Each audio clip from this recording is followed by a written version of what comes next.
What's up, YouTube? What's up with you?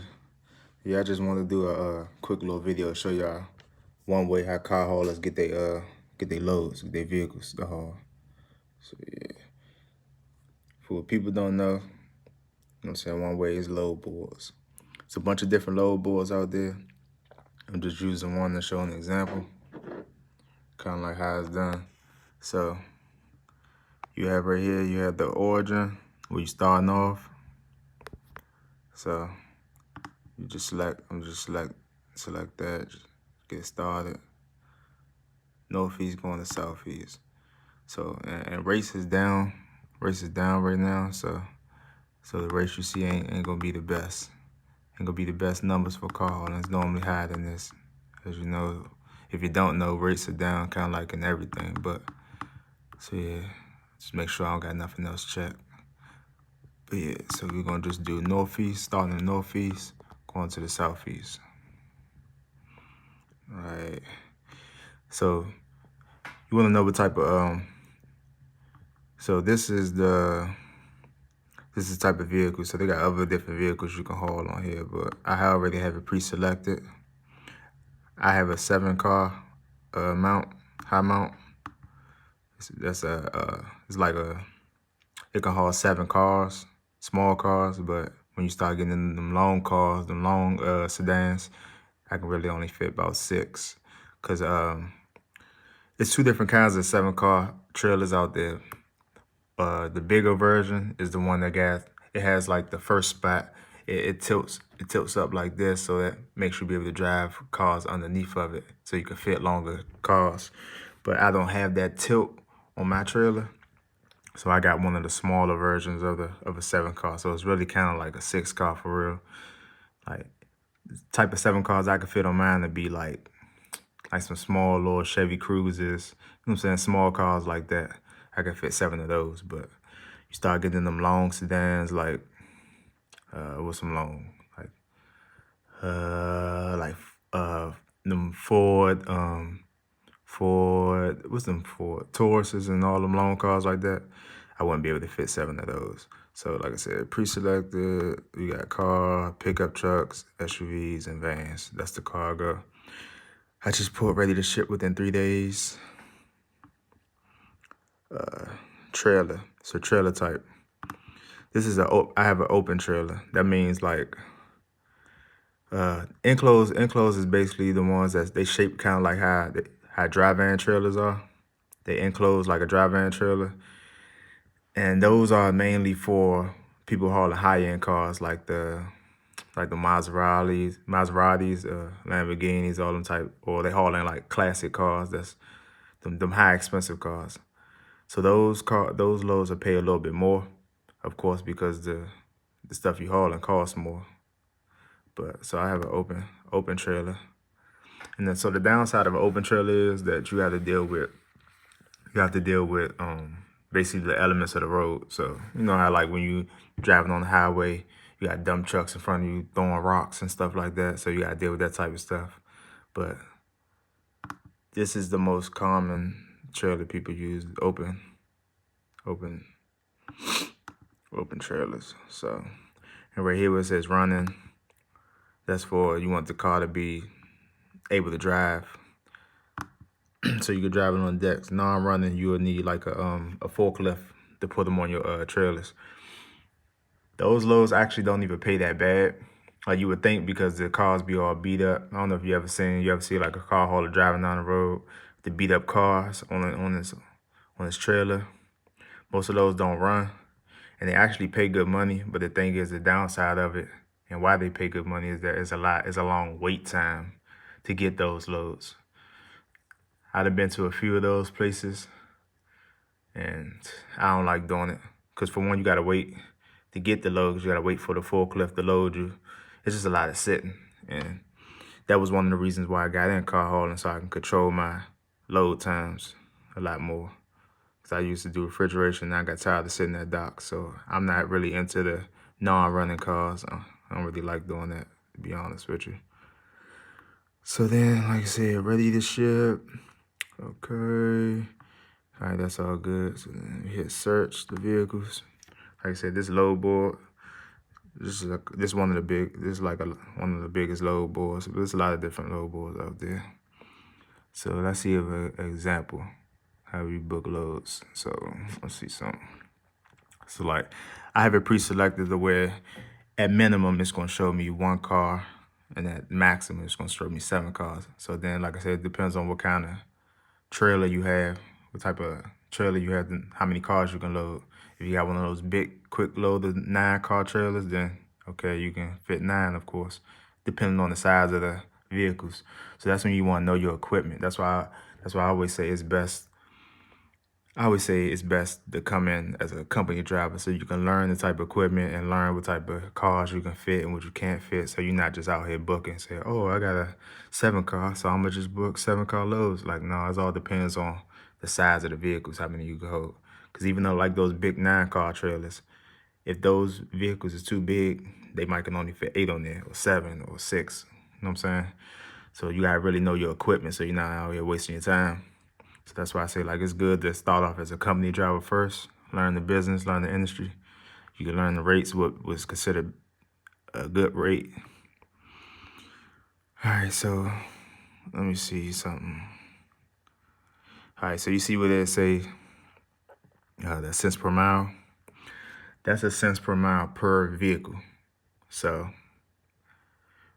basically, like when you booking for loads for cars, you can break it up. So say if I found a let me see something. See if I found a load that pays only like, say if I found a load that was only like this. Like, well, I wouldn't do this. It's not good. This too far. But say, all right, say there's 4 vehicles, right? 4 cars. And we going off the equipment I have. I have a 7-car. So because this is a 4-car load, push it wrong, but I'm trying to see the size. And this, it showed you the size of the vehicles right here too. And you'll know what that how long that is once you get out here and you be doing these vehicles. Like I can look at these numbers and tell how big a vehicle is because I've been doing it for a minute, and I kind of like, that's how I determine if I can fit it or not. But see, these some tall vehicles.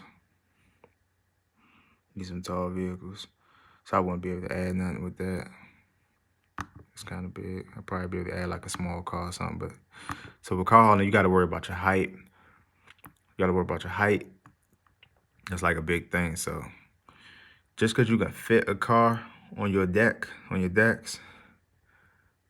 that don't mean you good. Like, you're gonna need to have your height stick and check them heights, because of course the legal height requirement going across the highway is 13.6. You know what I'm saying?